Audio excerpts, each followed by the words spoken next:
Monsieur le Président, merci. Chers collègues, Madame la Vice-Présidente, je regrette juste qu'on n'ait pas eu le diaporama de lundi dernier qu'on nous avait promis en intercommission.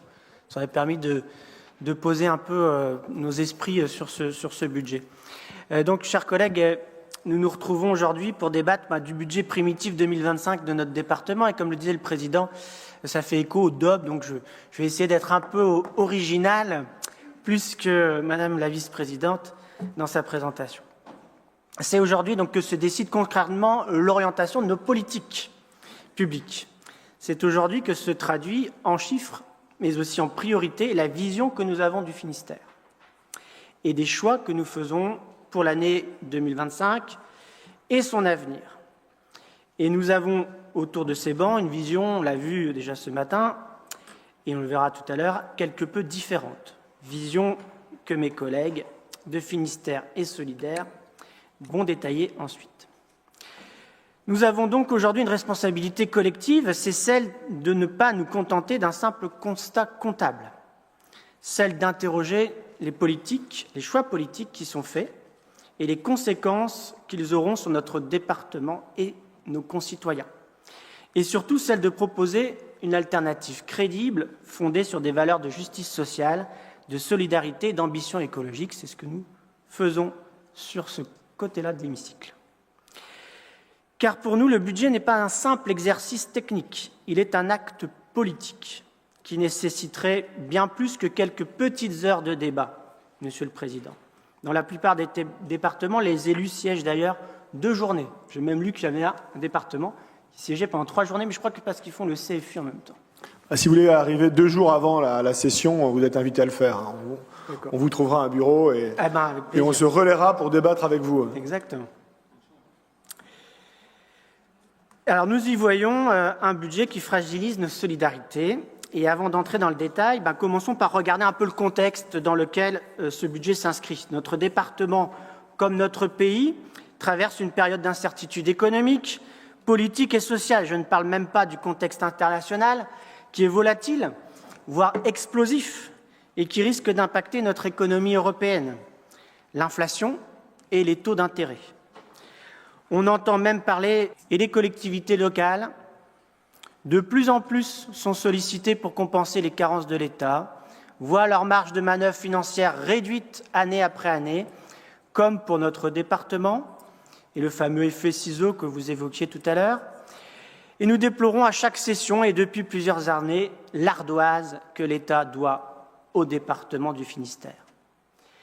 Dans ce contexte, le premier devoir d'un conseil départemental, c'est de protéger et d'investir avec détermination sur ses missions principales. C'est de faire face avec détermination aux urgences sociales, c'est de renforcer nos politiques de solidarité. Or, qu'est-ce que vous nous proposez ? Certes, vous annoncez une augmentation du budget consacré à l'action sociale qui atteindra 597 millions d'euros. Mais cette hausse est un peu en trompe-l'œil. Elle est avant tout le résultat de dépenses contraintes, notamment l'application des mesures du Ségur et des revalorisations salariales. D'ailleurs, la hausse de plus de 2,5% de ce poste d'action sociale suit en gros l'inflation et le glissement vieillesse-technicité. Mais au-delà des chiffres, au-delà de l'argent, j'allais le dire, c'est un peu comme en amour, Monsieur le Président. On montre son intérêt à l'autre de par la manière dont on la traite. Ici, c'est la même chose. Oui, et oui, je fais un peu de... J'essaye de détendre un peu le débat, Monsieur le Président. C'est par la manière dont on pilote une politique qu'on traite. Et quel modèle de solidarité défendez-vous et comment adaptez-vous ce budget aux urgences et exigences sociales ? Vous me troublez, Monsieur le Président.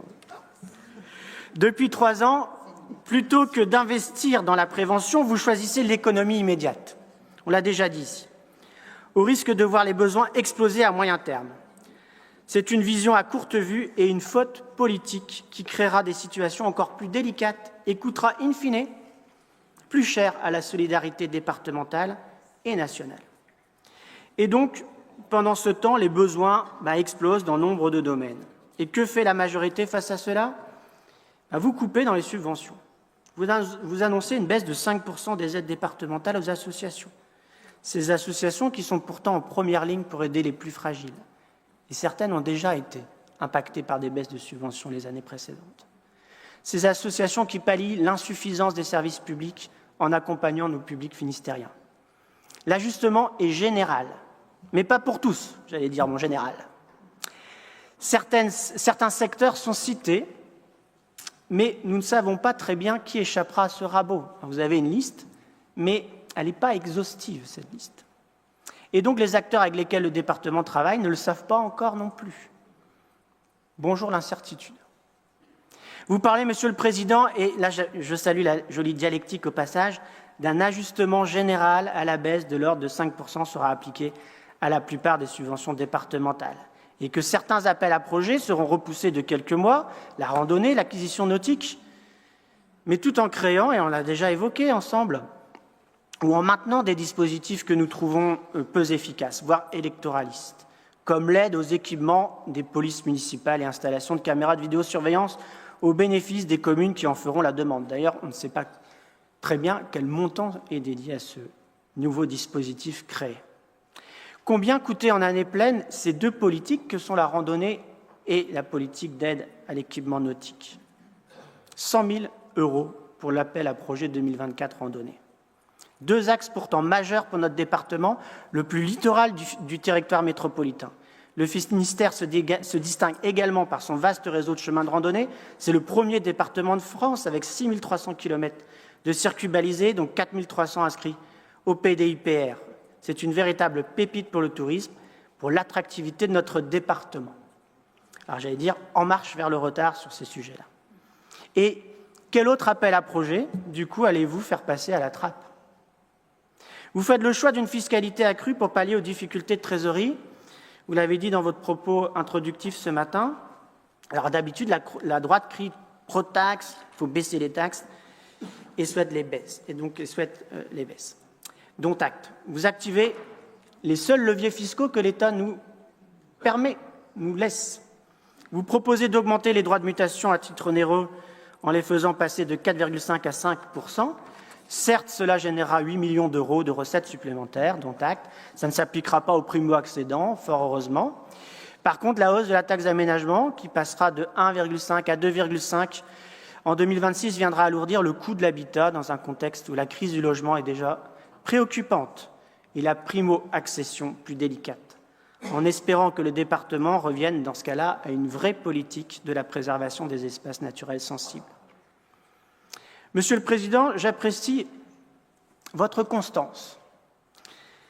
Vous nous présentez, dans le document, on ne l'a pas eu sur le tableau, là, le fameux tableau de renforcement du contrôle de gestion intitulé « Exemple d'actions engagées » depuis le début du mandat, qui mélange, je l'ai déjà dit, des économies ponctuelles et puis des économies récurrentes, ainsi que des projets qui n'ont jamais été lancés, mais qu'on a comptabilisés comme étant des économies.